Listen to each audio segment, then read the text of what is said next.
Okay. Well, welcome back to the 7SetMedia podcast. I'm your gracious moderator, Chris Lewis. We have Amon, the Prince of Nawapia. We have Shay Shay Games, aka Chicken Girl, and we have Dominique, aka the Invisible Girl. And we have a lot of What? interesting topics today. Um, you know, is everybody doing okay? Is everybody doing fine? Man, we got some Yeah. stuff to talk about today. It's Okay. Casey. Okay. Casey.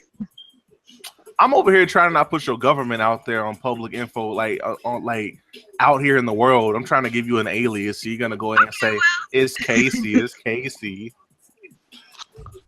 Well, I said it on the other podcast, so Some people might not see. I Keep didn't put my you're last exposing yourself even more. Now people know to look back to find more info.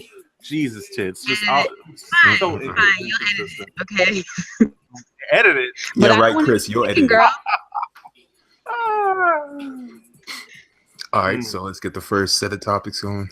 Okay, the first topics are theme as usual is relationships. The first one is should you have extensive relationships when you are poor, or should you have children when you're poor? Either or, should you do either? Is this a thing to do? Amon, you're up. Man, you know my answer already. Of course not. I mean, look, if you're poor and you can't even support yourself, how do you expect to support, either your children or your significant other, your SO? It makes no sense.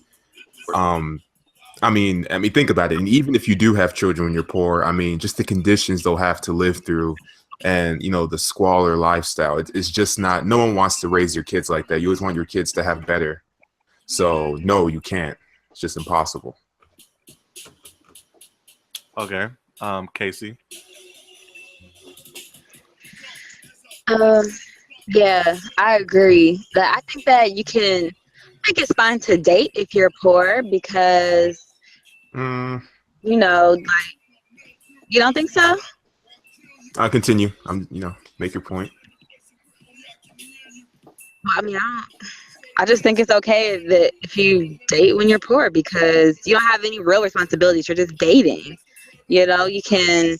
It's not really any reason why you would need to have money when you're dating, but yeah, once you take it to the next level and you, why are you laughing? Once you take it to the next level and you have to actually, then yeah, that makes sense that you would need to have money then.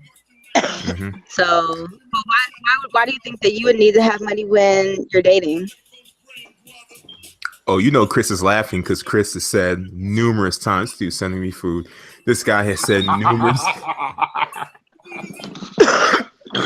Turn my phone out. This guy has said numerous times, and this is what Chris has said. And he said that he personally dates to stay with someone. So, and I think there's certain people like that. Certain people date just to be serious, like they're looking to settle down, and you can't really effectively date when you're poor because you're trying to start a family or you're trying to find that serious significant other. So it's just really difficult to Yeah, do that. You don't have any resources, you don't have any net worth, nothing. yeah.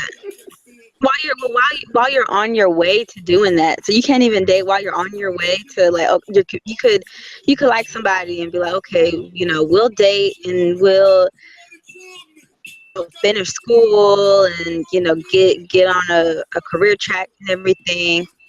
Then we'll get married. Like then we'll have family and everything. No, I just think it's yeah, really hard because if you're on your way, and I don't know if you had anything else to say, but if you're on your way somewhere, it's just really hard to devote your time and your resources to, let's say, going to school and working and dating, because we know that dating is mentally exhausting as long as physically. So it's just very, and your mind can only be so many places at one time. So you have to, put up with school. Let's say you're dating and you have a child and you have to work and, you're doing so many other stuff. It's just going to be really hard to split yourself up. So it's best just to, concentrate and, be poor and single. But once you're starting to get there, once you get to that, that midpoint as you're rising, then you can, start dating. That's why I always hmm recommend that, people get married after 25 and start dating after 25, because by 25, usually you have your career on track. you're making around, most guys are starting to make around, 50K to 60K. So when you get there, you're starting to make it. You're not Who really you know there making yet, but you're 50, starting to make it. 60K? For Of course, one, if you see, have a this tech, is my thing. Um, Go ahead. I'm just saying, just very quickly, if you have like a tech job, you can easily be making 50, 60K. If you're doing like computer security, internet security, stuff like that, you can easily be making that type of money. Everybody ain't doing That's computer starting. security. That's true. And like with young people, like why is there such a rush to be in a relationship and get married and all that? That's the thing that I don't understand as far as the finance part goes. There should be no rush for anybody my age or within my age group to be worried about getting married. So I don't see the correlation with that. I'm 20, so I don't care about your financial situation. I'm not about to marry you right now. So Fair point. I don't know. Chris, I don't think you said anything, and you just sent me food, but you haven't said anything. Nigga, eat a dick. No, but I definitely don't think you should have kids when you're like impoverished. Now, in terms of dating, I think it's different for everybody. Personally, me, I wouldn't do it. Because like I've explained, like I don't, I don't take somebody to the next level unless I have a foreseeable future with them, and I'm not worried about marriage and all that. I'm just saying like it's nice to like not have to worry about that what's what I'm looking for, that because a lot of people get into the like late 30s and 40s and like they're like, oh man, I wish I had done this, that, and the other with my relationships, and like I wish I didn't date this person or that person, or I wish I would have stayed with this person. No, and I feel like a lot of people fear that they're gonna miss their chance, and also I believe that it's cheaper to find a person long term than it is to date a bunch of people, because you can only trick somebody into going to Burger King and Five Guys so many times. Eventually, they're gonna expect something more, and personally, I'm not the type of person like you see the memes on Facebook. People are all like, "Hey, a girl really wants us to go and have a picnic by the river and eat cold cuts and talk about Jackie." But it's like, I don't like doing that. I won't go on a date that I myself wouldn't mutually enjoy.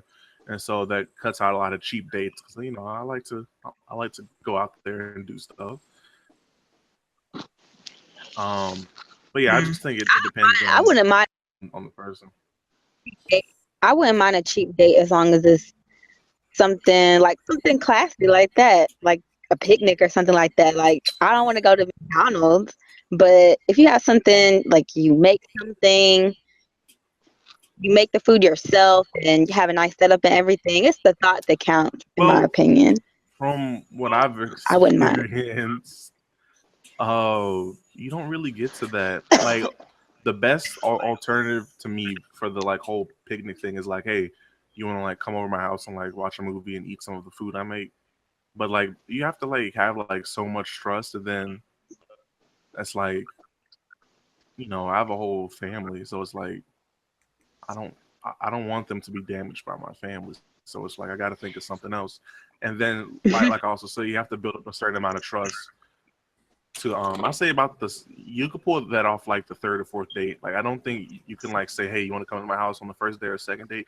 And if a female, and again, like I said, it depends on trust. I'm talking about like a female you really just don't know, you're just dating and stuff, not like some long time friend you just started dating. But and if a female, like if I did say, hey, you want to come over to my house and eat, and like I don't know, watch Terminator for the first date, and if she said yes, do you know how skeptical and scared I'd be the whole time she's there? I'm like, no, why the fuck did she say yes? Like she's about to rob me. Like I don't understand. I'm saying like what I'm saying is like, no. It's like, to me it's like a lesser version of the principle that like you never bring a new guy around your kids, because like it's like you don't know what's gonna happen. You don't know if your kid is safe or not. And it's like I think the same thing. It's like you're just gonna go ahead and then say like yes to come to my house. Like what if I'm a mass murder, genocidal serial rapist? Like you don't fucking know. Like come on now, I have some better sense. There's other things that you can do on a budget. I think that get into the dating is the getting to know part. It shouldn't be so much like you buying the Right. person and spending a whole bunch of money. Yeah, you see, like that's the whole point is to get to know the person. So as long as you're thoughtful about what type of dates that you take the person on, because you could even go to, hey, if they like books, like might like reading or something, you can take them to a bookstore or something. There's a Yeah. lot of things you could do. You could go to free museums. So yeah. Okay, so as far as poor people having children, I feel like if you can't take care of yourself, then of course you're not going to be able to afford a child because children are expensive. But at the same time, I'm not going to sit up here and knock people who are poor and have kids because millions of people do it every day and they grow up just fine. So that's what I have to say about that. And as far as dating, I don't understand that. Like Shay said, it should be about getting to know that person. I'm not interested in you taking me to a fast food restaurant. It's probably not vegan anyway, first of all. And second of all, if you want to drop money, put something into my savings account, invest some money with me, buy some land with me. I don't care about no date. Okay, So so let's be real honest here. Oh, here we go. Let's be real honest here. If I go up to Malcolm X and if I see a random female and I'm like, hey, can I take you on a date? And she says, sure. And I get her number and she's like, so where do you want to have the date at? And I said, I'm going to call you in 30 minutes and we're going to have this date for the next 2 hours. We're just going to get to know each other. Now, what are the chances I'm going to get a reply to that text message? depends on who the person is. I'm just for Yeah, the I don't see anything majority of wrong with it. females. I don't either. I don't see anything wrong with what you said. Like, why would I want to go out with you and not get to know you? That's like the most important thing. Right. Like what would you expect for her to want from a first date? Just to go to some fancy restaurant? Is that Not even a Yeah. what fancy you were restaurant. And expecting? you never go to a fancy restaurant first date. You're setting the expectations way too high. Now, So what would you do on the first date? what Where would would I you do? take somebody? Like a magic show, Hmm. maybe Oh, that would be nice. reggae club. You Hmm. know, something that seems nice and seems Hmm. luxurious, but it's actually very cheap. Well, I'm the laid back Well, type, so you I'm be. into all that stuff. Yeah, I mean, you said cheap, so that's all that we're talking about. It's not so much, like I said, like I do think that getting to know somebody is important, but we're talking about the money aspect of it. And I'm just saying you don't have to, dish out a whole bunch of money when you're just dating somebody. Well, I don't think that you do. And Mm-hmm. yeah, those things that you say, a regular club and all that stuff, that'll work. What I'm saying, I've never encountered a female in all my years of encountering many different types of females. I've never, well, I guess I kind of have, but that was different. Like, the majority of females weren't like, hey, let's just talk about our feelings over the phone and then we'll meet up at the park and then we'll have abstract painting contests. Like, I've never really found a female that's like, hey, like, let's be Mm, real esoteric about this. It's like, no, like, it's like, let's hey, set the Well, bar I guess higher. you get to know the person first before you go, and like you talk on the phone a lot and do things like that before you go and do stuff where you're really, I guess, where it's you have to know the person, talk to them first. Like I was saying, if they like books and you go to a bookstore, well, you have to know that they like books. to know that they would want to go to a bookstore. So Right. yeah, so I mean, I think that what you said, like the reggae club and all that stuff, like those are good first time date.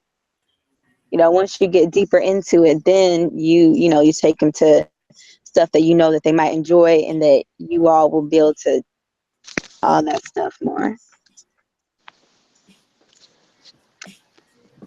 Do you want to move on? Yeah, let's All do right. that. That's good. Okay. Okay, this is what Amon's been waiting for, the ATO orgy scam. Go, Amon, just go. All right, so as you guys have probably heard from social media, there was a ATL orgy that was organized about 2 or 3 weeks ago, and yeah, it went down. So a little bit of backstory: it was organized by a lady called Sydney Green, and it was an X-rated birthday celebration for her 27th birthday. And the way it was supposed to happen was dudes would pay and show up, women would pay and show up. She would show up, and then everybody would just do their thing. And so let me give you some context, because here are the prices for the tickets. Because some people flew out of state to come to Atlanta for this orgy. So the prices were supposed to be $175 for men, $99 for females, and $99 for couples, like male and female or two females, whatever. So on the day that the orgy was supposed to go down, she didn't show up. And so she put out a tweet like a few hours afterwards that said that she had it in some private mansion somewhere. And so people showed up. Guys specifically showed up. 27 of them showed up, and there was no women there. She wasn't there. Nothing. So it's insane if you think about it and you do that. And there's no refunds for it. So if you do the math for it, that's 27 guys times $175 each. That's $4,725 that she collected from these guys. And now people are calling it a scam because she hasn't put out any tweets since. She hasn't said anything since. So I just think that, man, we need to be smarter. I need to organize that so I can get me a car. Because People at this gonna be that point, damn stupid. at this point, it just goes to show that, certain guys would do anything for, vagina, if I can just be plain and honest. It's ridiculous. Yeah, wow. And I just one thing I have to hammer home to guys is, yeah, I was laughing. I've been laughing the whole day ever since Chris kind of gave me this extra info. Is one thing that guys need to understand is that women don't have to pay for sex. They don't need to, because that's not the way social dynamics work between males and females. Guys are the pursuers and women are the receivers. They give the signal. So I don't know why guys would think that women have to pay to show up. I mean, they can get a dick from the corner store. I mean, come on now. It's silly. But yeah, that's just my spiel. We this gotta shit be is smarter. hilarious. We gotta be I smarter shared than a this. post. Embarrassed us. It says, bruh, it's ATL orgy. At first, I was like, what? I didn't know what the fuck was going on until like some hours ago. He says, bruh, it's ATL orgy so weak. I spent $300 for my ticket. For my flight, and $175 for my ticket to show up to a room full of dudes. And I paid a post. I was like, bro, you played yourself. Like, that could have been in your pocket. You could have invested that money, but no, you want to fly to Atlanta for some pussy that you ain't even get. Okay, that's what you get. That shit is funny to me.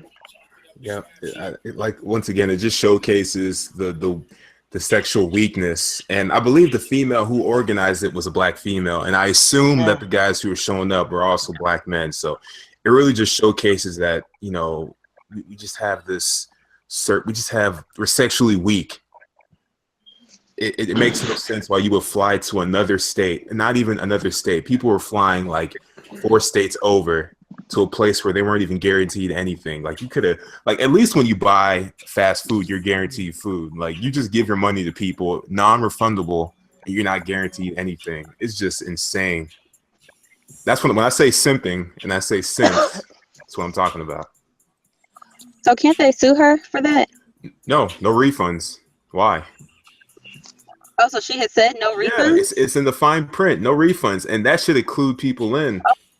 It says, let me read some of the Oh, flyer. wow. It says, this is my 27th birthday, and this overnight event will encompass everything I love and know. Single ladies, $99, couples, $99, single men, $175. No refundables. We are not liable for anything that happens. Please bring your own protection. Just stuff like that.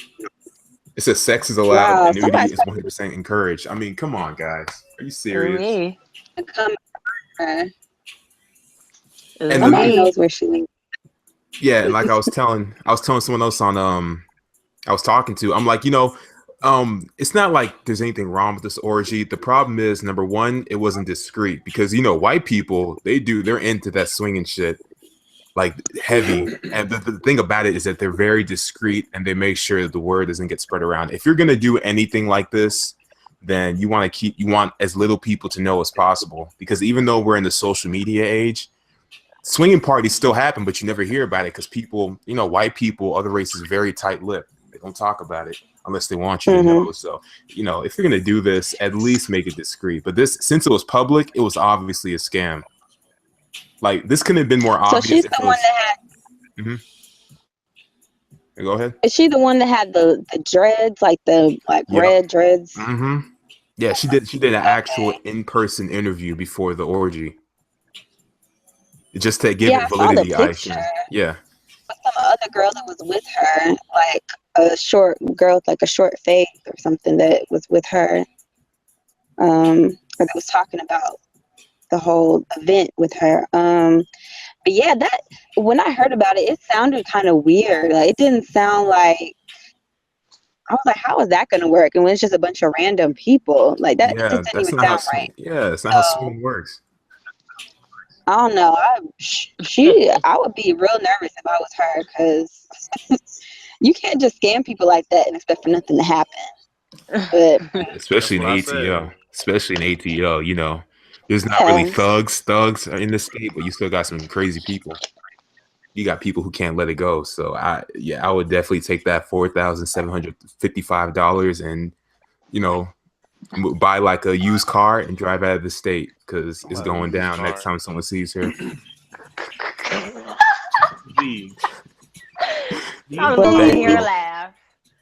I'm not even mad. Like I said, I'm not even mad at her. I'm really mad at the guys, because she's just hustling, man. It's just part of the game. You just gotta, charge it to the game. But I'm mad at the dudes for actually falling for this. I mean, how many times are people going to get scammed like this?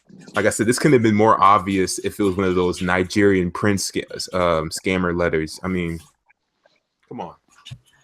So they didn't have the orgy was like really canceled, because just because she wasn't there doesn't mean they couldn't have did it. Like, a bunch of dudes they just didn't do it. Well, this is the gay state anyway. You know what? It was probably some women there. Nah, they said they showed up, and number one, there was no guys. Number two, the house that it was supposed to happen in, she wasn't there, so they couldn't get in. What did she say? I broke up. That's funny. Yeah. So, Chris, you haven't said anything. I know you got some words. Come on, man. I don't know. I guess I low-key been kind of breaking up. I don't know what's up with my connection, but my phone caught the Casey disease. But Damn. like to be honest, like I was just looking on. I just did a quick peruse through Backpage. 175 gets you a lot, like something nice. To be honest with you, I'm serious. Like, I know. I mean, a nice escort. You can take her to fucking Olive Garden, take her back to the house. Like, really, 175? Like, that's could have been spent better, a lot better. I'm not really surprised. I guess it's because I'm kind of I'm not used to it, but like, going up through high school, it wasn't too out of the ordinary to hear like, oh, Trell and Dontel are running a train on so and so, G. And I said, oh, okay, well, you guys have fun with that. That's gay shit. And the Atlanta orgy was, honestly, the problem with black people in a lot of sectors of society is that we have to make everything into a spectacle. Like Yeah. protesting into a spectacle. Hmm. We turn like we would like we turn partying into a like the whole Jamaican dance hall thing where they're like swirling people around.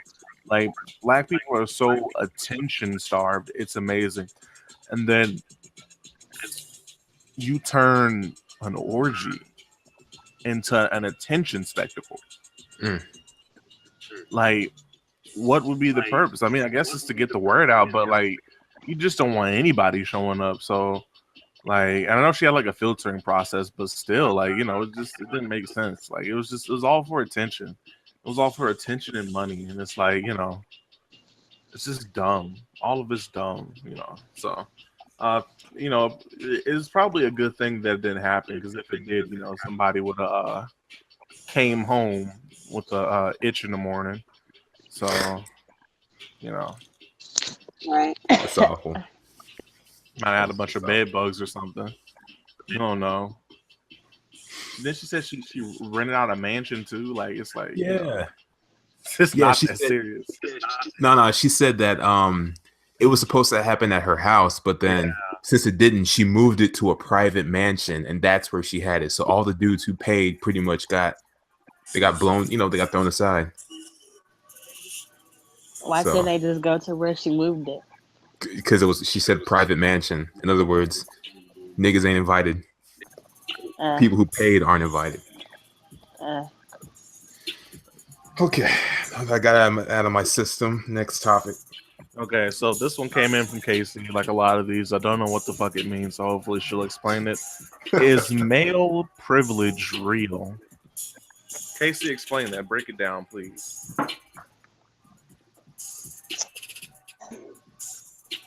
Can you If your repeat phone, it?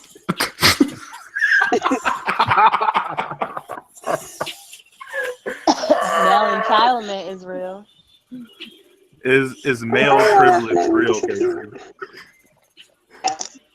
Yes. So, male privilege. Okay, so basically, this will talk about how men have, it's like men have the upper hand, like when it comes to the two genders. Things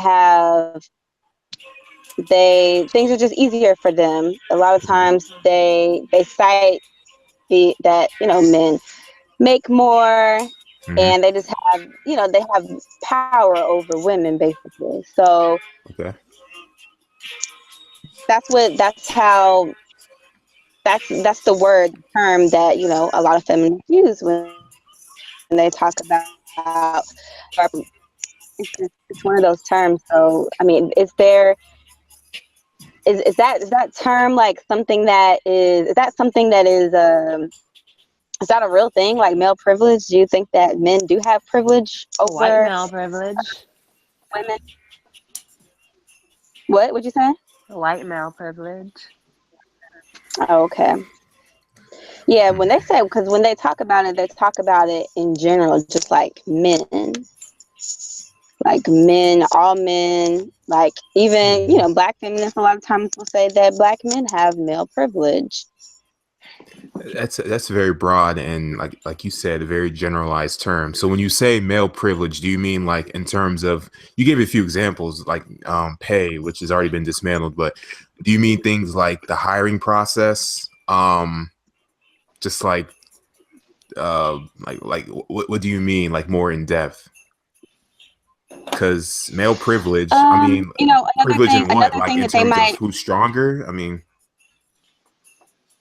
another thing that they will cite is in cases of rape, like they'll say, a woman, a lot of times if there's something that happens, or if a woman accuses a man of rape, a lot of times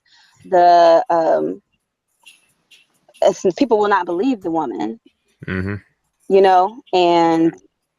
so it's just in a lot of different cases, it's just like there was trying to think, it was something that I was reading, and they were saying that like in the classroom, right, I think that it was like some athlete, and he had went to this school where it's a bunch of kids, and he was like telling the men like, yeah, you got to be strong, and you know, you gotta. He was like really amping up the men, and he was just like, yeah, you got to be strong, but you know, women, you girls, like, you don't have to worry about all that. Like, you don't, you know, you just. I guess he was not really. I think that he I was know what you're kind of saying. putting more importance on it. You know what I mean? Yeah. Like he was almost making it seem as if like the girls are insignificant or the women are insignificant. Oh, Like, not is at there? Well, I'm all. just women are saying. I think. generally smarter than men, first of all, so we can Like, dismantle do that. men have a privilege over anybody? Is that a Well, in thing? Like, terms of that the privilege? I can't tell when she's done talking because she keeps on cutting out. I'm done. Oh, okay. I couldn't tell. But in terms of you mentioned the athlete who was, you know, amping up guys, and you know, you felt like he was denigrating women. But I think what he was really doing is he was just showcasing that men and women are different, and you know, they can have different roles, and that doesn't make them less equal than each other. It just means that they have different strengths and weaknesses that balance each other out, and that's okay. It's okay for us to be different. So I don't necessarily think that it comes down to you know, putting down women or upgrading men. I think it's just showcasing that we have different strengths and weaknesses. And she also mentioned that Dominique mentioned that women are smarter. I mean, smarter in terms of what? Like test scores, SAT scores, because Just in general. And then you have black women who are the most educated in the US. So well, women in general are starting to become more educated because as it's happening now, as the classrooms become more and more female centric and more gynocentric, men are starting to leave the college campuses. I mean, there's been studies on this, and same thing with dating. Like guys are moving away from dating and they're moving away from college because it's very, you know, there's been so many cases of like fake rape allegations and just very gynocentric practices that men are starting to move further and further away, which isn't necessarily a bad thing that women are going to college. I just think that it's starting to become a little bit imbalanced overall. So, I mean, in terms of that, I think there is white male privilege because when it comes to rape, yeah, whenever white men are accused of rape, they usually walk. But when black men are accused of rape, even if it's false, they go to jail for 20 years, 30 years. And then even when they find DNA evidence, they still stay in jail. And then when they get out, they don't get any, you know, reparations or anything. So but usually in terms of rape, when a rape happens, usually the female is believed, even if there's almost little to no evidence. So and I, that's I what they usually did have to a hard Thomas time. Hainsworth. Yeah, I mean, there's you know, there's a few exceptions to the rule, but usually the same thing. If you like, if a female calls the police on a guy, even if you don't touch her, she can say you hit her, and you go to jail. So I don't like those types Well, of females. yeah, but I mean, that just goes to show that usually women are believed over men, even if there's overwhelming evidence that you did nothing. Yep. That's just my point. So I mean, I can see where you're seeing male privilege, quote unquote, but it's very spotty in some places. Not to say it doesn't yeah, exist, but like it's spotty. Like white male privilege for sure, definitely. Because like that kid, the Brock kid who raped the female, and then you know was smiling in his mugshots, got away with it. He just got out of jail.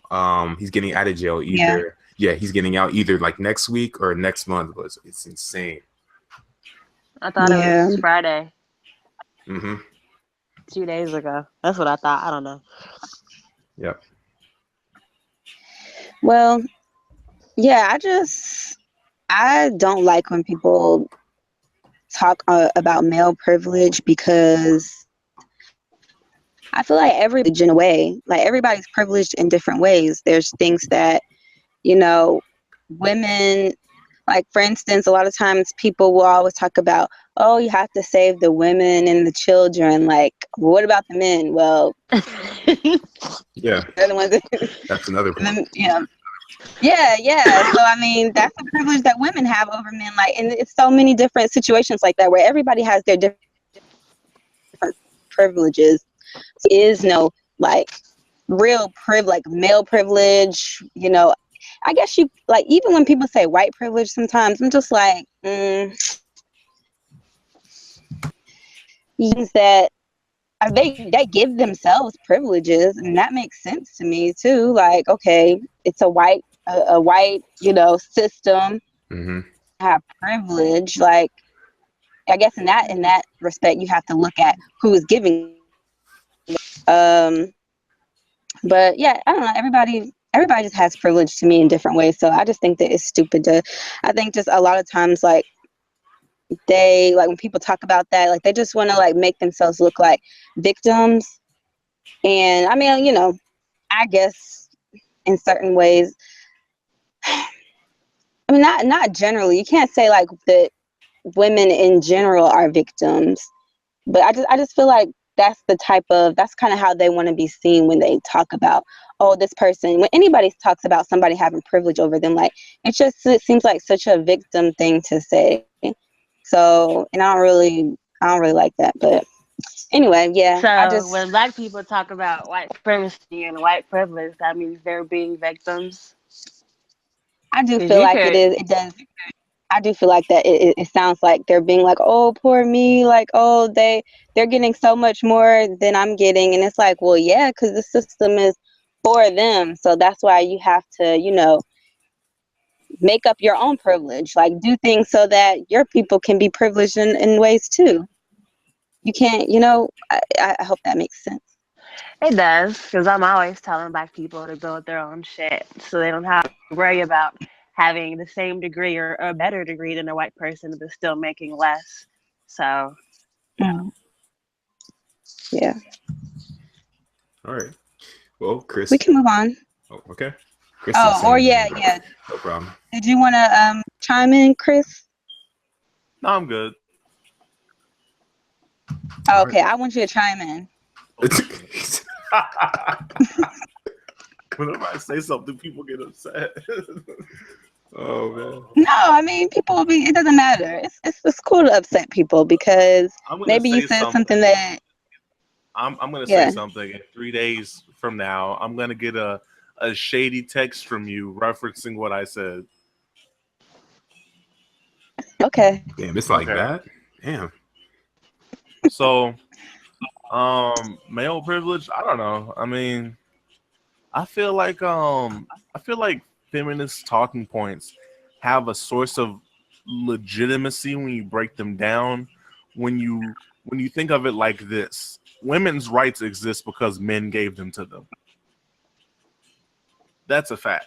Now you could say that, what was the female, Susan B. Anthony and all those people, you could say that, well, yeah, they marched and protest for it, but a man, it went through a process, a man had to accept that to be done.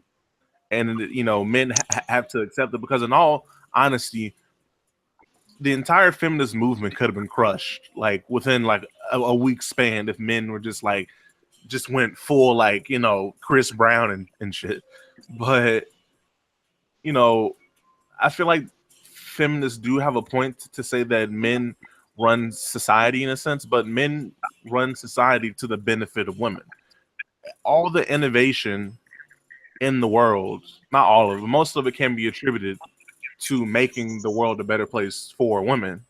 And so it's not, yeah, we own a lot, we do a lot, but we do all this to provide back for women. And that's why there's such a ferocity towards people who are perceived as feminists, because it's like, we do all this and you're just still complaining about it. And it's like, that now, in terms of black women being the most educated group in America, that's not true. How that statistic was found is that black women are the most educated in their group. So that means they're more educated than black men. Well, yeah, like, there's more black women in there's more black men in jail, and black men tend to be at the receiving end of a lot of persecution. Not saying that, you know, women aren't, you know, like Sandra Bland, but you know, it's like I feel like that there's almost society is so as the mom would say, gynocentric, is that it caters to females a lot. Like the conscious community caters to females. Like the black woman is God. All the memes about the half naked black women. Oh God, Ma'at Ra S, Hotep S, you know, all this stuff, and like the I band. don't agree with that at all. That's just one side of it. What I'm saying is the core conscious community is genocentric. Now, even in the quote unquote community, that genocentric thing is only one side of it. The other side of it is the complete opposite of that. I wouldn't even say, but when you say the complete opposite, you mean the people who are always bashing single mothers, always bashing black women for just black women bashers. Like, first of all, I'd say about 30% of the people that are labeled as black women bashers aren't bashing black women. I say if they're criticizing, now the other 70, you know, you're what's that dude's name? Will Hunter, him, obviously Tommy Sotomayor, all these dudes, you wouldn't consider them a part of the conscious community, and they don't consider themselves a part of the conscious community. Hebrew Israelites are extremely misogynistic, and I don't use that word a lot, but people be like, you know, they're a part of the conscious community because they're a part of those fringe black political groups, but they don't consider themselves a part of the conscious community. So it's like I'm talking about the core, Brother Polites, Young Pharaohs, those dudes. The conscious community is genocentric.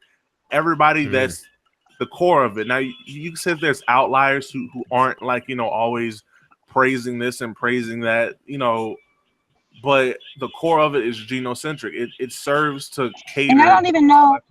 And okay, I hear you, but I don't even know if I would say that it's genocentric anyway, because like just because they say that stuff, like the black woman is God. The black woman is God. Like, that's not genocentric. Well, it's literal pussy worship.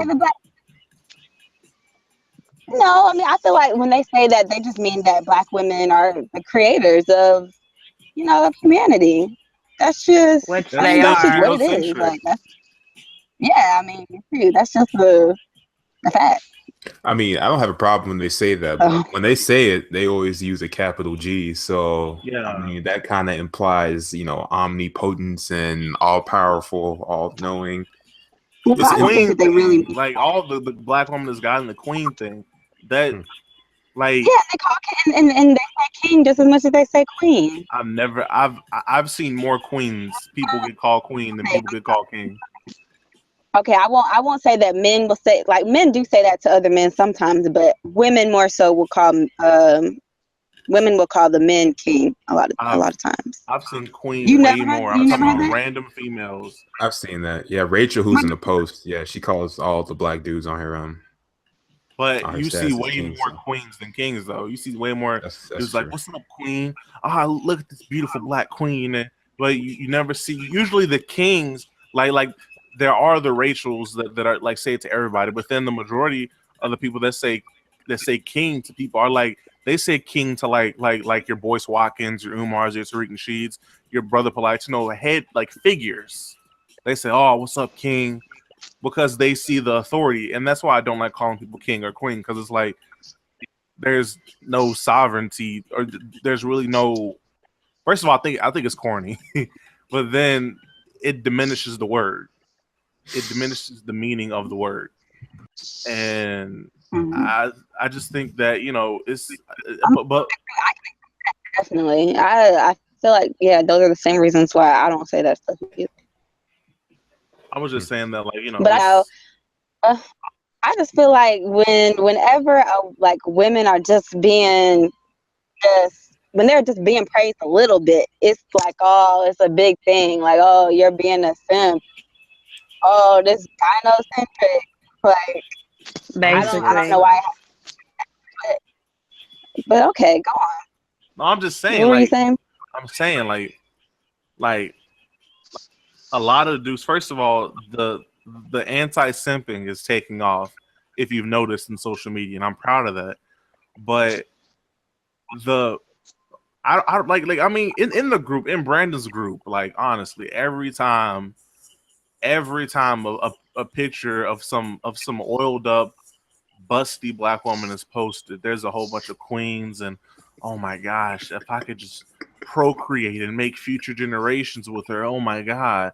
I rarely see somebody call the other dudes out and be like, y'all are call them simps. Now, what I've done this a couple times.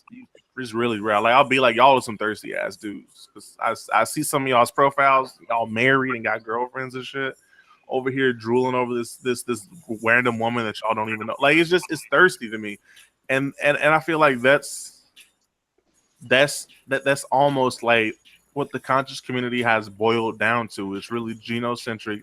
It's a bunch of thirsty dudes and a bunch of like China foxes. Oh no! And Oh, what's no. that chick name? Her name is like Melanin Soup Tech. Oh, okay. Melanin Soup Tech, or as I know her as Shanika Bailey. And you're I'm sorry, I gotta do it, Amon. It's happening. And your Ashe Divines. It's just a lot of thirst trapping going on in the conscious community right now. I'm logging out. Conscious black men tend to use, consciousness as a means to get women. So I'm not gonna deny that. But that's the thing is, like when men, like if it's a picture of an oiled up man, the women are gonna do the same thing if you don't delete the post first, which you usually do. Oh, they be anyway. I do not delete the post. I did it that one time because this dude is over here thirsty. It's okay. Next time a dude just shows his dick in the group, I'm gonna leave it up because that's what dudes want to see. It wasn't even, Hello? Yeah, I just shit went Terminator. What the fuck? Skynet came. Yeah, it was just the imprint. It wasn't even the actual thing. And you know what's crazy? It's like a lot of the females got upset at that. I was kind of surprised. Yeah. Oh, yeah. I mean, what was the picture of? I have a loop. It was this dude making this pseudo inspirational post, and it was a picture of him in the bathroom. And then he was wearing jogging pants, and he had a print. His dick print was just out in the open, and he posted it. And I left it alone because I'm like, I don't. A lot of there were no men on that post complaining at all. It was just mainly women complaining. I'm not saying that about the picture of the guy who had his penis print. Like he just posted a picture. It's supposed to be a conscious group. He just posted this picture, and he did that again today. Like he posted a picture like of some headshots. Like I guess he just posts pictures of himself. But I'm not saying that stuff should be in a group like that. But and it shouldn't be. But I'm just saying, like, well, why is it okay for like the pictures of the women to stay up, but not the men? So supply and demand. We talked about the supply and demand. That's why. I mean, if y'all want to see ass and titties, I'm trying to see penises. So here we go. Why? That's like a while ago. We did this huge campaign against half naked pictures of black women in the group. I don't know if you remember that, but it was oh my god, it was so much deletion. But it's because my whole thing is that the whole point of the group is to spread knowledge, not spread titties. If you want that, Pornhub, X videos, XNXX, RedTube, X Hamster, basically, Hoodsex.com. Look. I know, he knows every last one of them. Dang. Reality Kings. Did you say Reality Kings? Yeah. YouTube. Oh, y'all killing me. So it's y'all, this isn't the place for this. Just stop. I will give y'all links. I will show you. Never mind. But if y'all need it, tell me. I got y'all. Don't just be over here drooling over why let me tell you. Why drool over pictures of half naked women? We can drool over videos of fully naked women. Like, really? Or actual naked women in real life. Oh my back page. Oh my god. Not even back page. You go to the poetry spot What is with your back page? dashiki. Anyway, Let It's me where you tell get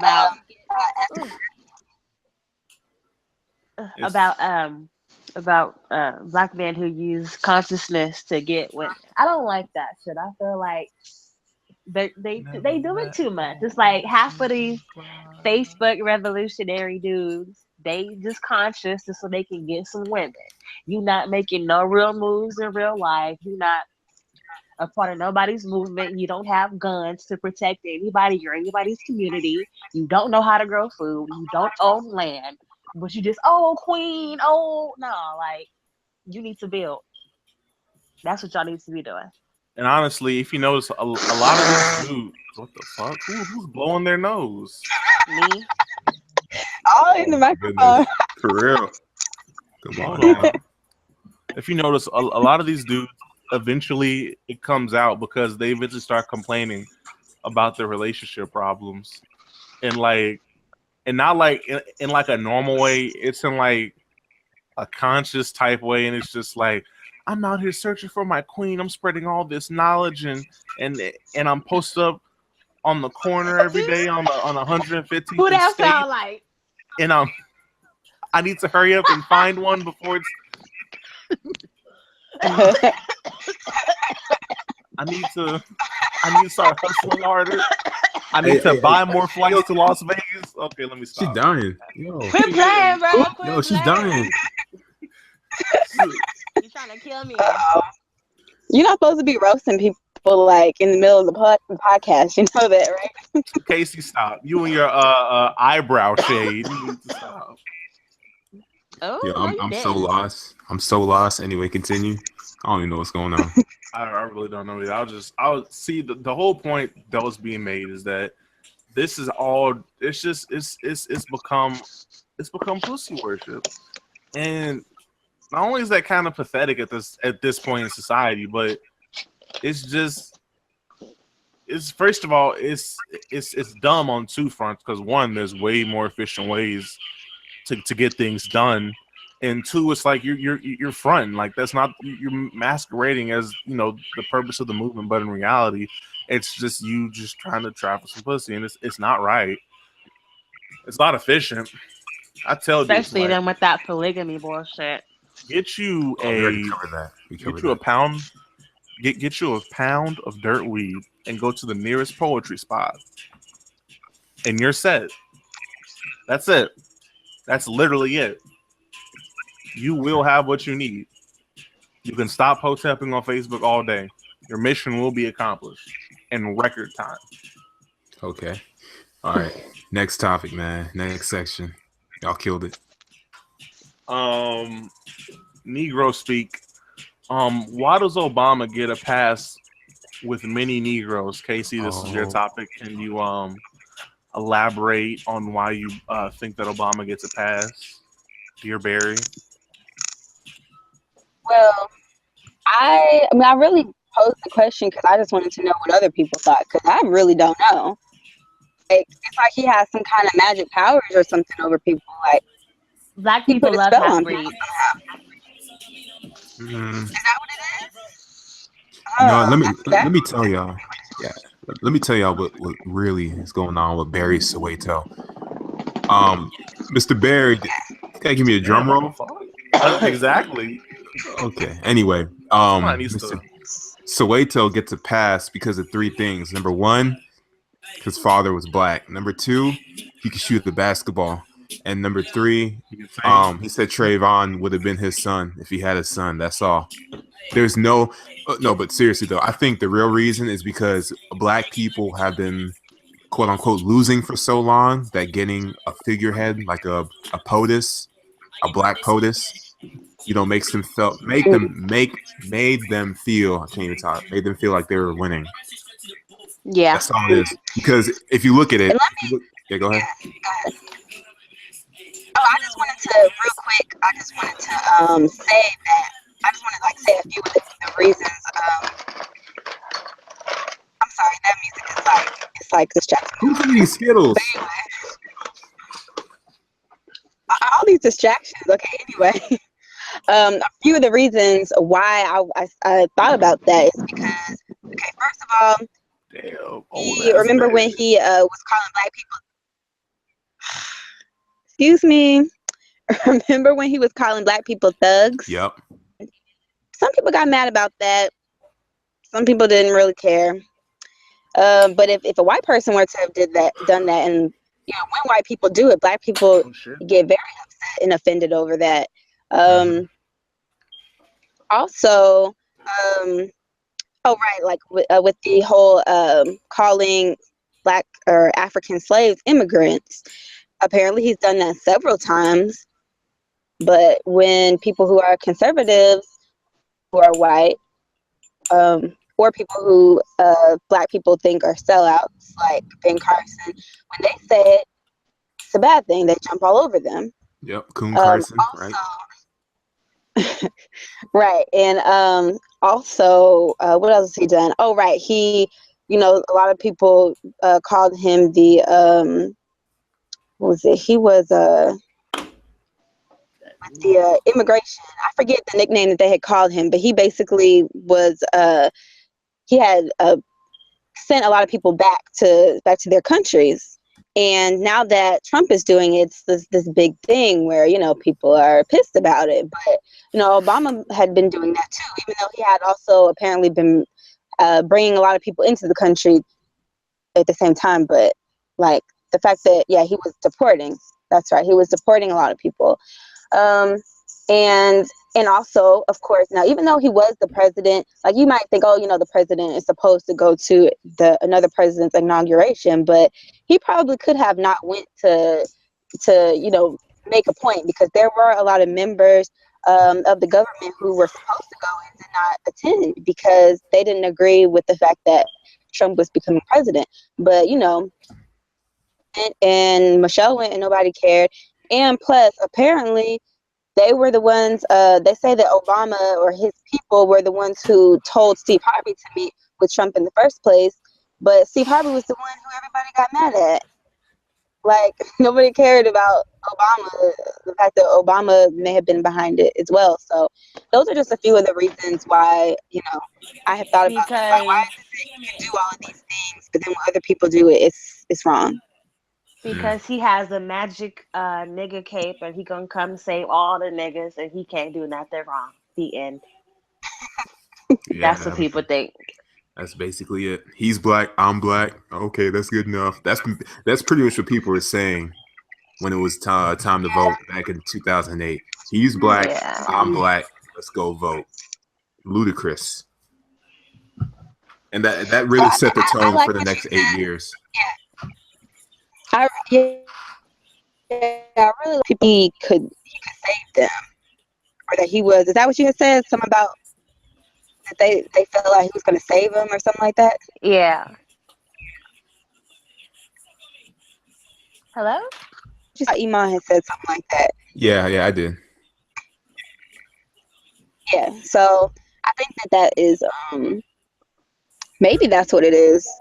But that's really irritating, because it's like, okay, you have to really like think about it, like really think. Don't just like look at the person's image, but actually think about what this person is saying, what this person is doing. Like, separate the person from the like image that you put up on a pedestal, you know? Yeah, black people, you know, white people can do that with Trump because Trump represents, you know, he represents their white supremacist ideologies. But black people, we're not in the position to just vote based on skin color and hope something gets done, because we don't control the system. So, yeah, we definitely we just can't worship celebrities just because they're there and they have our skin color. That's ridiculous. I mean, for the, you know, since like 2010, when I was really starting to get informed, I would ask Obama supporters why they voted for him. Do they know his policies? Have they read any of his books? Do they know how he feels? No, none of that. Absolutely nothing. It's just based on his skin color, even though technically he's biracial. So, right. And he never really knew his dad. He was raised by his white mother, so he pretty much sees himself and Black Americans through the eyes of a European mother. So, but you can't tell Black people that. And I couldn't tell them nothing for like the next Right. 6 years. So it's just No. yeah.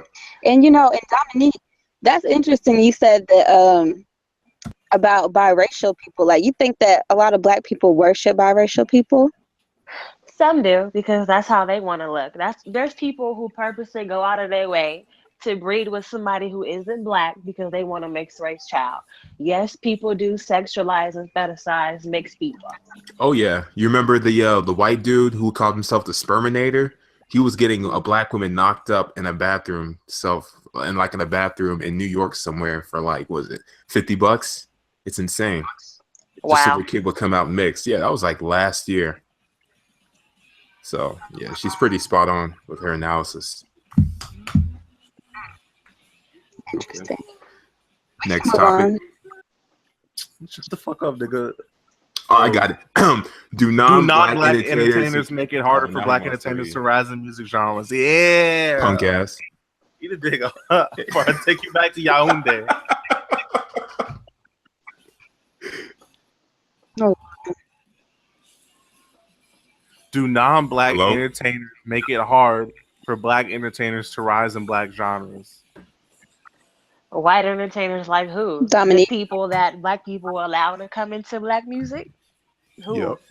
Like Bruno Mars and Justin Timberlake. Look, Black people will give a Black card to anybody. Oh, he can dance. Oh, he's Black. He got soul. That type shit. Like, no. Yeah. That's what Black people do, so that's their fault. Yeah, they definitely do. I mean, I've mentioned this before. If you look at any other race, no other race allows outsiders to Nope. come in and take over their music. Like I mentioned Nope. this before also. If you look at the Japanese just allowed the first Black man to break into their traditional I forgot it's called Enka, I believe it's called. They just allowed the first, like 2015, they allowed a Black man to finally be the first Black man to sing in that. So that just goes to show you that other races protect their culture, they protect their music. They don't allow outsiders to come in and co-opt it, because when you when you allow something to get co-opted, you lose power, and other people can come in and snatch it up, and they can start to pollute it.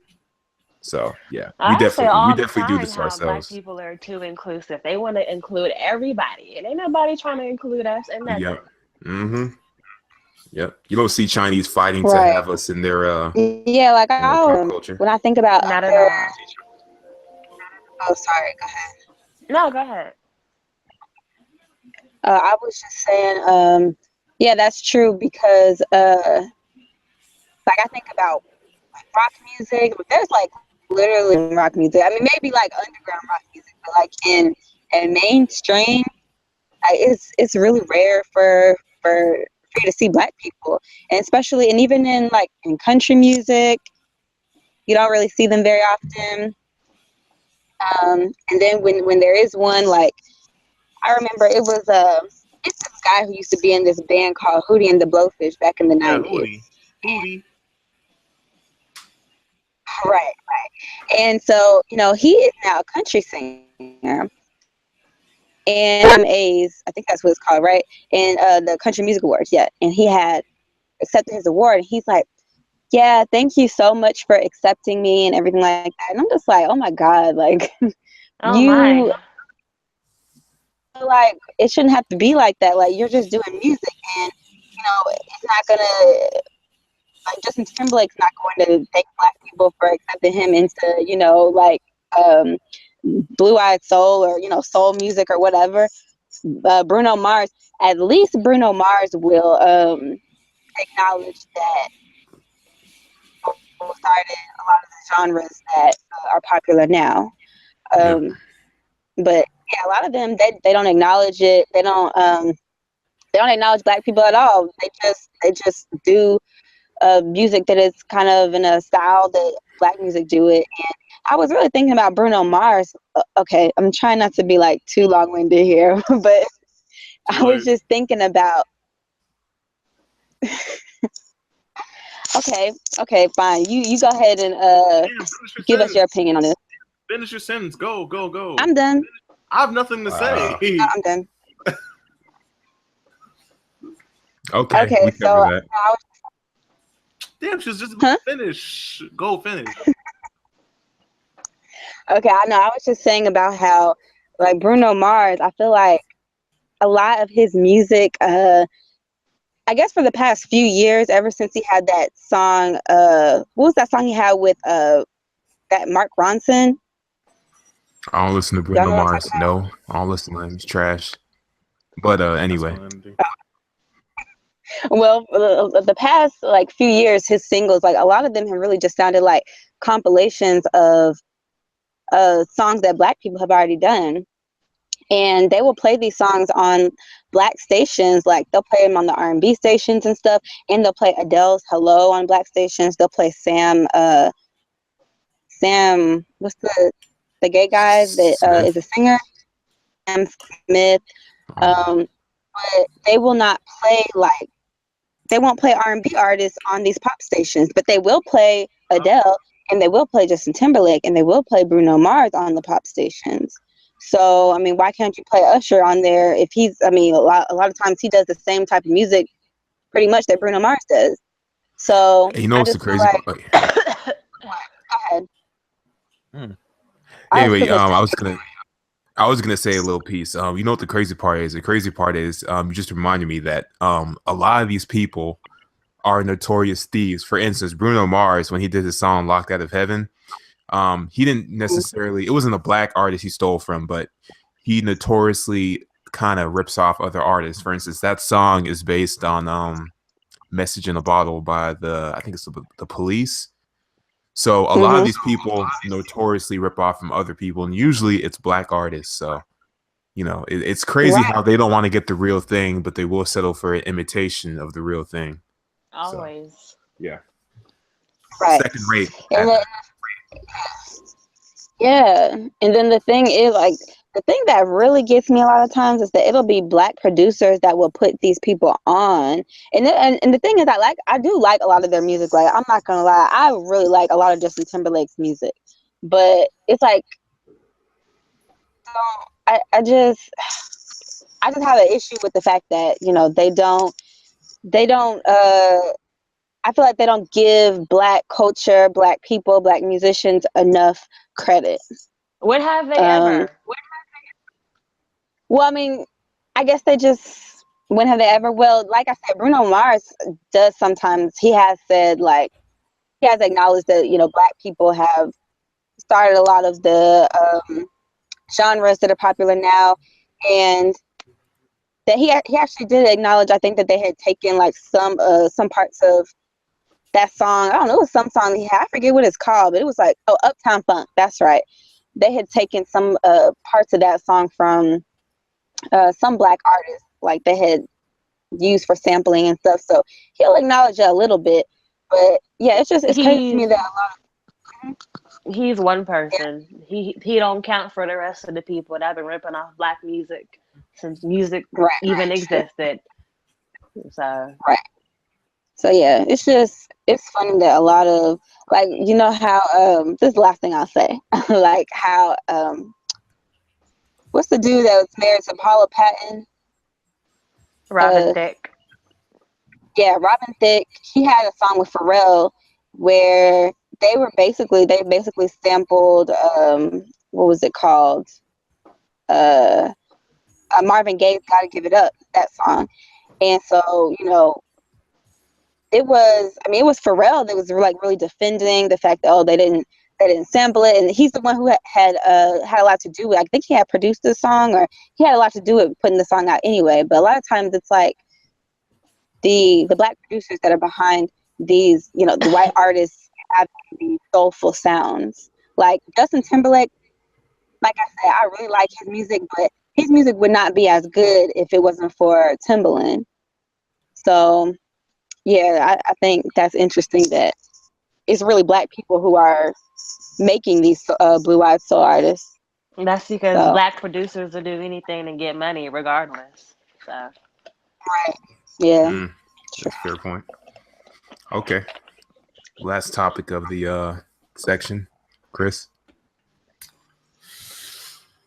Whew.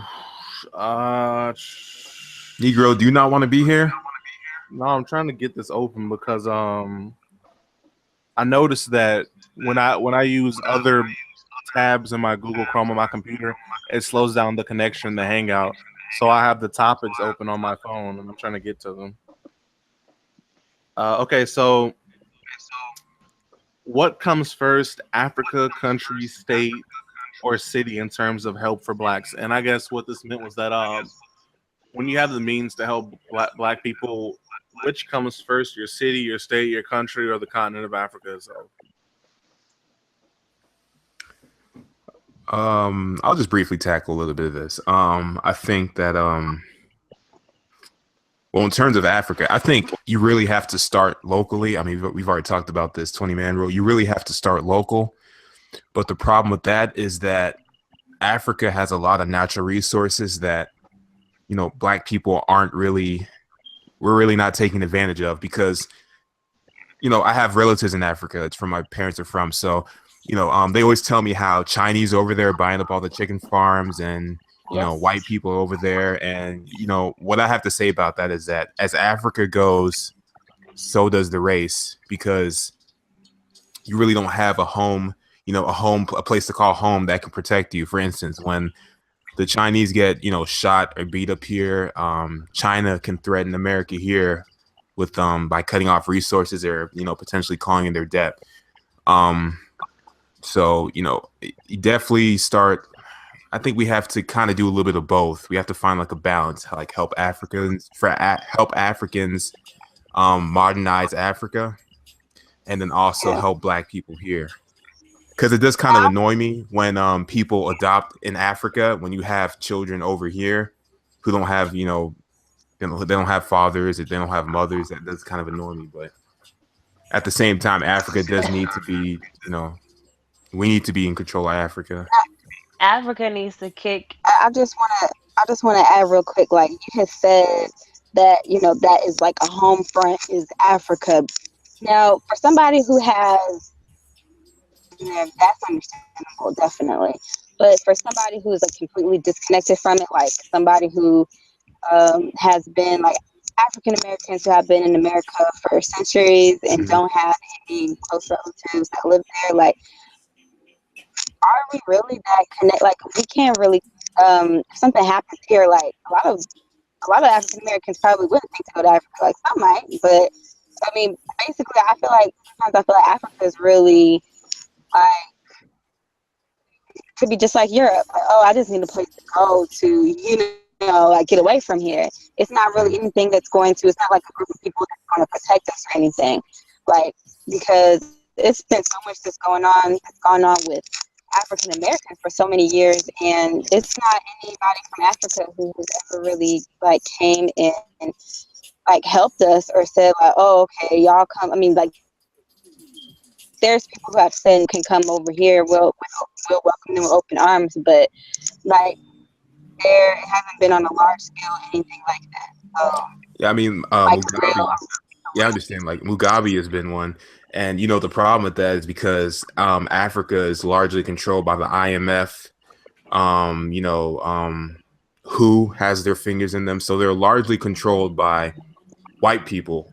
Yeah. So there's really not, it's a lot of puppet governments and puppet government officials. So it's really hard. For instance, the president of Cameroon is, what's that guy's name? Shit, it's escaped my mind. But anyway, he was put there he was helped put in place by the United States.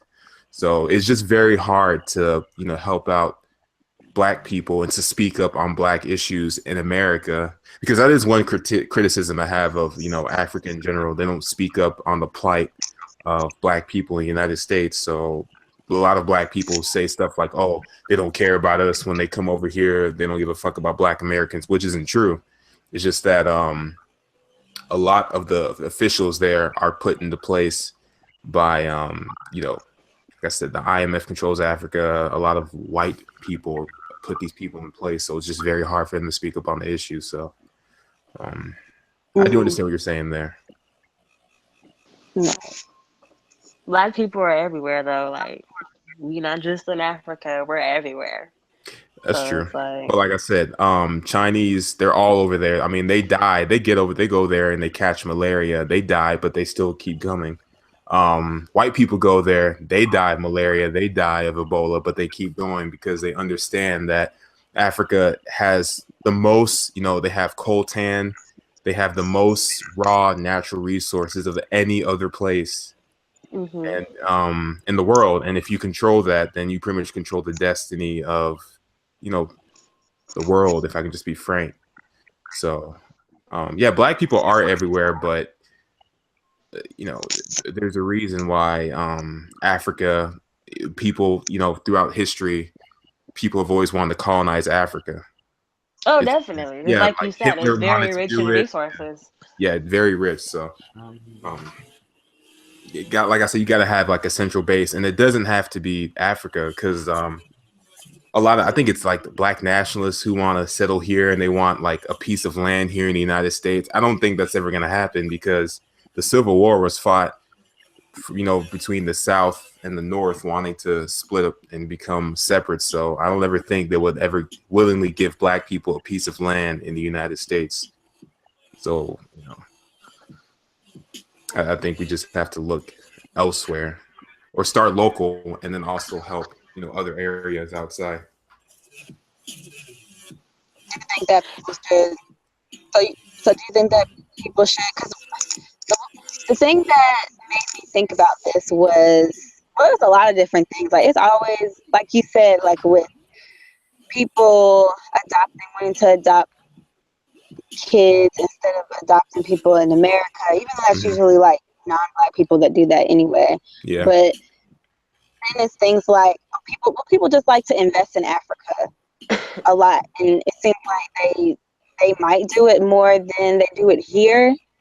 Like I think that it was, what's that biracial football player, Colin Kaepernick. He recently did something for Somalia, like donate.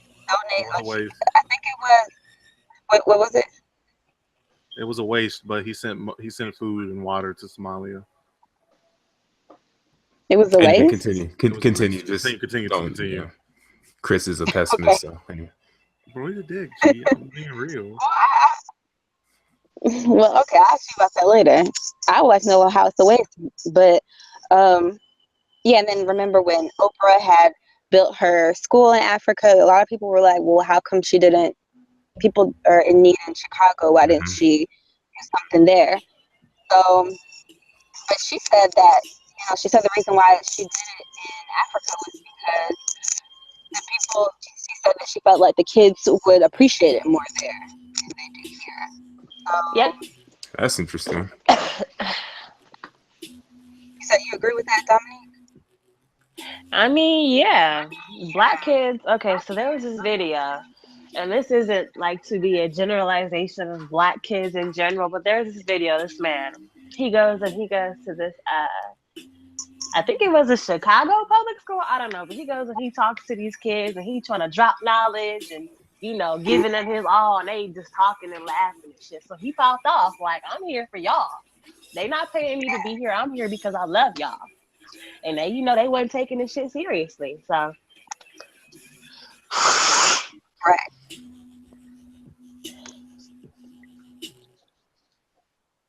Black people in America don't love themselves. Yeah, that's also part of the problem. Can't deny that. So you think that it is? So you think that if black people come into a bunch of money, they should donate more to Africa than they do here? I didn't say donate most. I just think that I just think like I said, start locally, but also just keep your eye on Africa. Or other places. It doesn't necessarily have to be Africa, but like I said, start locally because there's no point in helping out Africa if you can't even improve your surroundings. If you live in like a one house apartment and it's raggedy and your surroundings are raggedy and your community is raggedy, there's no point. So start locally, and then as you get the means and you get a Black Wall Street, it starts to flourish. Then you can start to expand outwards because we have the money. It's just that we're just not we don't have the community that, where our money can circulate enough times for us to also help out, other places. Not just that, like but Haiti, other places. Black people, they're not good with money. Like people would get back 10K in racks. No, what the fuck did I just say?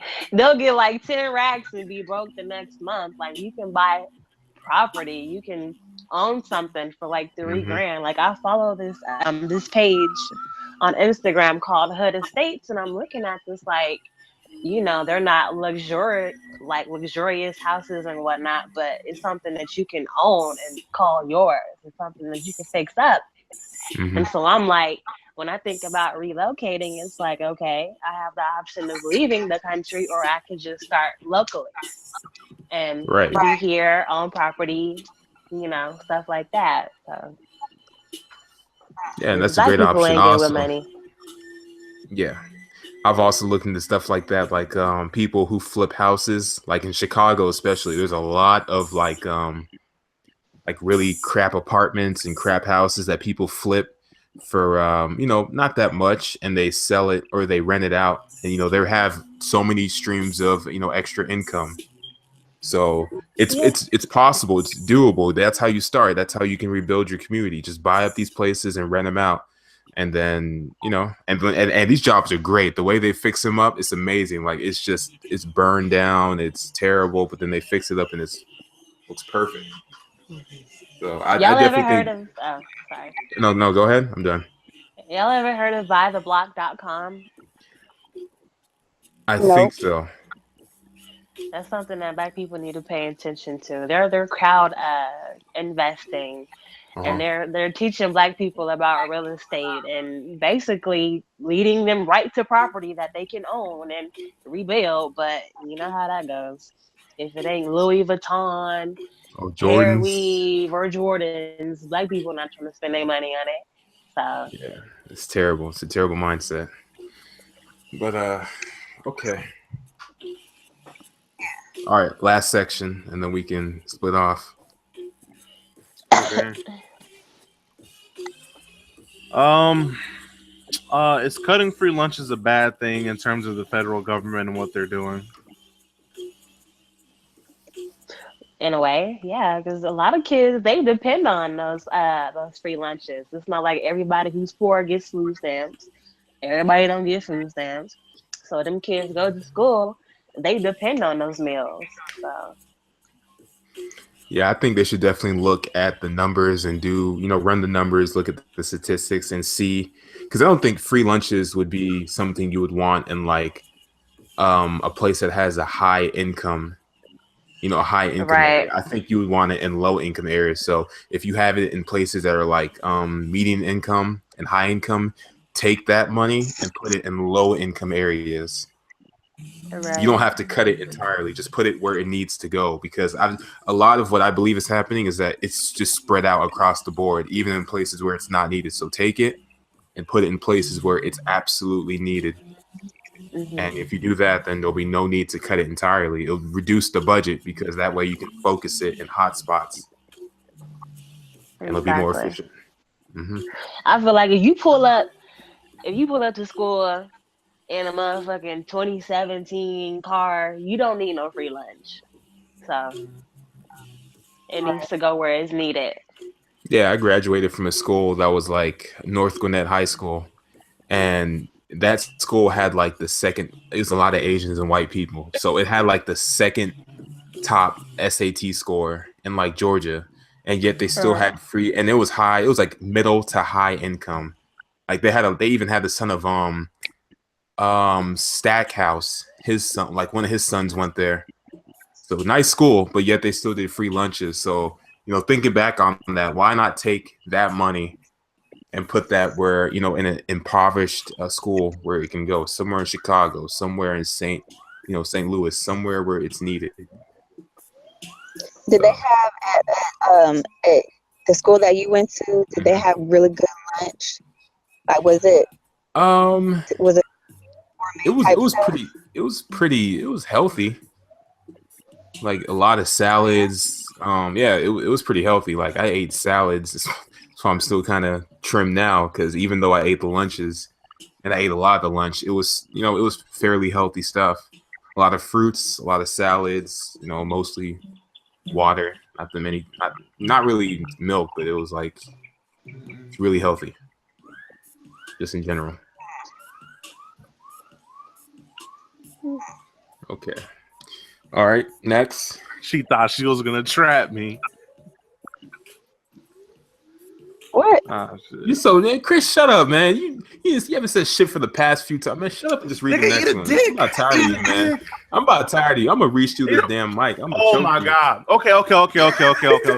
Let's do everything. About to go What comes first? Africa, country, state, or city? Obviously, it's city, state, then country. Because we can't just automatically focus on things like oh, look at me, I'm in my skyscraper and shit is cool. So I'm about to donate money to Africa. It's totally not like the South Side, East Side, and West Side. Is some motherfuckers are suffering there? No, obviously it's city, state, and country. African Americans that claim to be pro-black almost have an obligation to support Africa once they're done supporting themselves. West Africa has 8 times the population of African Americans or of Africans in America, yet we have twice the GDP as them. Man, look. So obviously, it needs to go that way. Free lunches, the government shouldn't pay for free lunch because it's the government. It should be a community-led thing because it's a community that cares. I don't like if I send my kid to school every day with Subway, why should I care that my tax dollars goes to Raquel, whose mom gave them Lunchables and they didn't want to do this, that, and that? Not saying that that's right or wrong, but it shouldn't be my obligation. So it should be a community-led program. Next topic, are the budget cuts a bad thing? Who's this? Budget cuts are not a bad thing. The government spends too much already. Are you happy now, Mom? Topic is, are the budget cuts a bad thing? Are the budget cuts a bad thing? No. Jesus Christ. Well, I think with the whole budget cut thing is Trump and the stuff that he's cutting, all of the things for older people, like the senior citizen, their aid, and he's cutting like after school programs and all that stuff. It actually does sound pretty sad. Now, some people are saying that, well, a lot of those kids programs, they weren't effective and everything. And other people are saying that they were effective. But then some people are saying, well, though the state government should fund it instead. And then, but it's like, is the state government really going to fund them? Like those people, everything that is that he's cutting, like they're probably just going to go away. And it's probably not going to, there's not going to be any other money that's going to be poured into it, and that's just going to be that. And that sucks. I mean, that sounds bad, at least. And a lot of this. And what? Just go. And also, like, I'm wondering, because they said that, okay, he's gonna like cut all of these things, but then he's going to, like, he's using a lot of, the money that he's cutting to increase the military. And I'm like, why is he doing that? Like, what is the benefit of that? Like, what's really the benefit of these cuts? Yeah, look, I don't mind budget cuts as long as what you're cutting, as long as you're relocating the money to something that's actually positive and it pushes the economy. Like, it doesn't necessarily even bother me. Like, I've seen some of his plans on what he plans on doing, and if that's real and confirmed, then we might have some problems. But Right. budget cuts in general aren't a bad thing as long as what you're cutting is going to be spent or going to be forward. It's going to push, the economy forward and help it progress and grow. So that's just all. Right, I agree. Yeah, because after school programs in low income neighborhoods, like that's important because that's when a lot of, I mean, this is just what they're saying. I don't know, what these after school programs really, like if they really are effective. I haven't really seen them, but I'm just going based off. Amazing. She just dropped. Oh. What? Okay. Hey, let's just finish off. I don't. I think the budget cuts are so overhyped. You know, I'm for small government, so the less that's spent, the better, in my opinion. Like a lot of this, I don't believe the government should be involved in healthcare and education. Like it should all be free market. Now, like the biggest cut is going to the EPA, and Yeah. people are upset about that. But again, the problem is that in the next 50 years, like 90% of the emissions that are going to go into the atmosphere are not going to come from are not going to come from modern countries. They're going to come from third world countries. And the EPA does not have oversight in third world countries. It only has oversight here. So it literally has no purpose at this point. The environment's already fucked. Now, he did add to defense and homeland security. I don't mind, but he didn't add a lot. He only added like 10%, which it's like billions, but it's not a lot. Not a Homeland lot. security got 6.8%. I guess you could pass that off.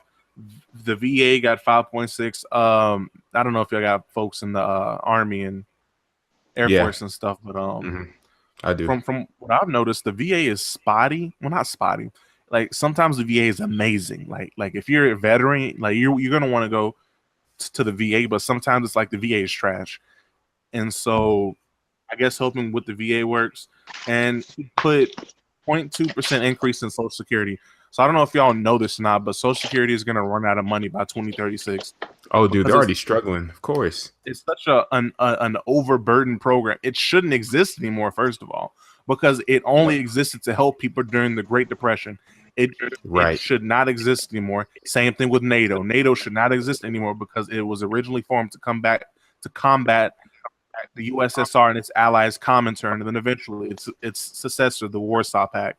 So a lot of these spendings aren't necessary. Now, I feel like there's a really big misconception when it comes to the United States military and why we have bases everywhere. Okay, so check this out. When Bernie was running for president, he had all of his little fallacies and everything, but his main thing was like, look at Denmark, look at Sweden, look at Iceland, look at France. And it's like, yeah, they have the money to spend towards those socialist-esque programs, but the reason they have the money to spend towards them is because the United States literally protects them. Like they spend little to nothing on defense because the United States is their shield. So if the United States rolled back its military, then you would see a lot more spending from those countries. Overall, like these budget cuts, I think a lot of them are okay. I'm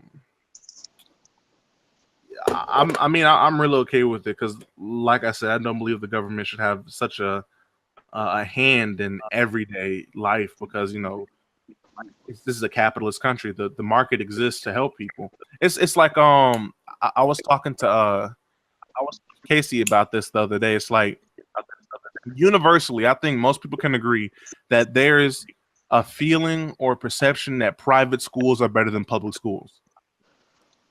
Now, private schools are products of the market. They are products of a free market economy, and they function better than public schools. I mean, most things that are focused in the market works better than things that are from the government. I mean, free lunch and all these different feeding programs have existed for decades. And I mean, even the Black Panthers did a better job at it than the freaking government. Shit, the fucking GDs did a better job of it than the government. So, I feel like what needs to happen, I probably didn't tell y'all this, but the government spends about $1 trillion every year in anti-poverty programs. That is enough money for everybody in poverty to receive $87,000 a year. But there are still 47 million people in poverty. So what does that tell you? It tells you the government is inefficient. It doesn't. It's like, come on now, where's all this money going to? It's being pocketed by different Yeah. politicians. What needs to happen? We need to take like the community. Like we need to do things ourselves, because why would a politician in DC care about your jacked up road on the south side of Chicago? They're not there. It's not an immediate thought to them. They don't have to see it every day. So, hopefully these budget cuts, hopefully Trump is going to do what I've been hoping he was going to do, and that is to scare everybody into doing for themselves. Right. Look, let me tell you, I agree with everything Chris said. And then to add to that, I'm gonna keep it real with y'all. I don't follow politics. I don't know what budget cuts besides you guys mentioned free lunch, so I'm aware now. I don't know what's going on. Quite frankly, I don't care. So, yeah, I don't really know much about Trump or what he's doing because I don't pay attention to what he's doing. Yeah. I was waiting for the punchline. Oh, okay. Yeah. I thought you just said like, but. Yeah. Yeah, I thought there was a butt coming too. Yeah. No. Well, sometimes I think not exactly. Go, Casey. Just go. That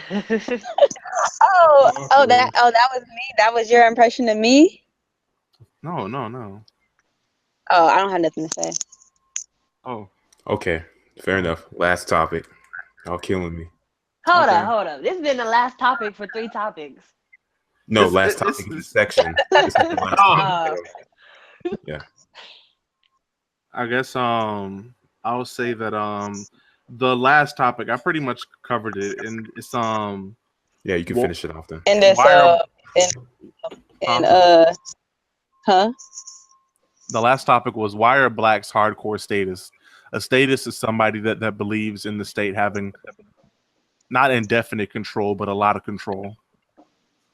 And I've noticed that black people are, even the conscious ones, they're going to rally against all these programs. And, man, the United States of America, KKK, is so terrible, and it's just oppressing me, and it's bad, and it's, oh my God, I hate America, but I want some of those subsidies. I want some of that SNAP.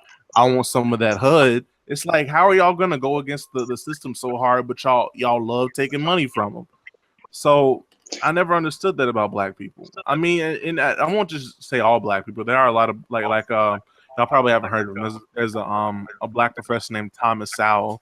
He's been kind of going against the whole birding state type mentality since like the 70s. But yeah, I think I heard somebody about to say but. I was thinking it in my head, but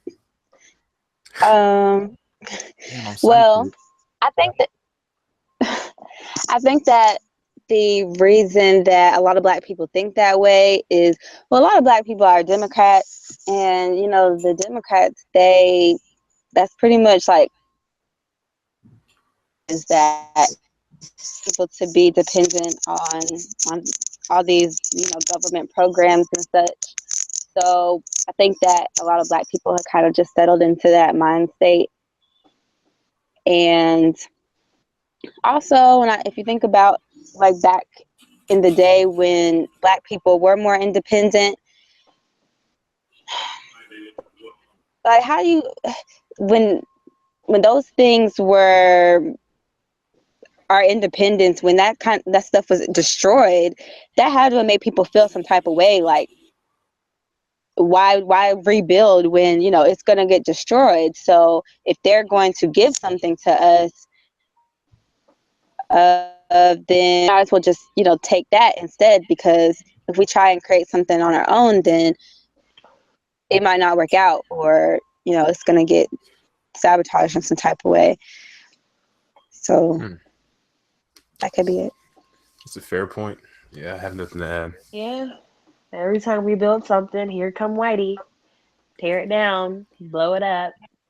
So Yeah, so sometimes I think that a lot of Black people are just scared to do for themselves. And I really think that if the Trump situation is just result in everybody just having to do for themselves, I really worry about some of us. I Because I don't think prefer that for us I to don't do think we're for gonna. ourselves. Yeah, I mean, I think that's great too. But it's like, is it? I mean, yeah, that's what should happen. But is that what's going to happen?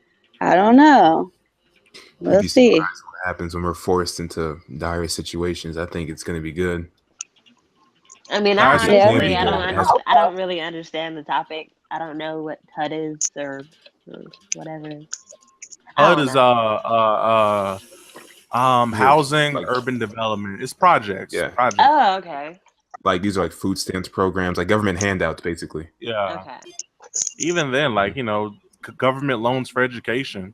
Like, people just take this and they're like, but turn around. Ah, man, America, it's terrible. And it's like, why are you inadvertently supporting the system, though? I mean, you're participating inside of it. You're showing that. Why are you dependent on something that you claim is trying to kill you? I Right. mean, it's like it's just it's a lot of half stepping. But I know if push comes to shove, y'all have fun. I'm gonna be in Munich. So Mm. Fair point. All right, that just about ends the podcast, and it was a good one. And she okay? Well, can I finish? Damn. no fucks. No fucks. What the hell? It's like that person, like the pastor hasn't even finished praying yet. You get up and leave. Damn. Leave, yeah. Oh my god. All right, next time we'll be off the cut. It's alright.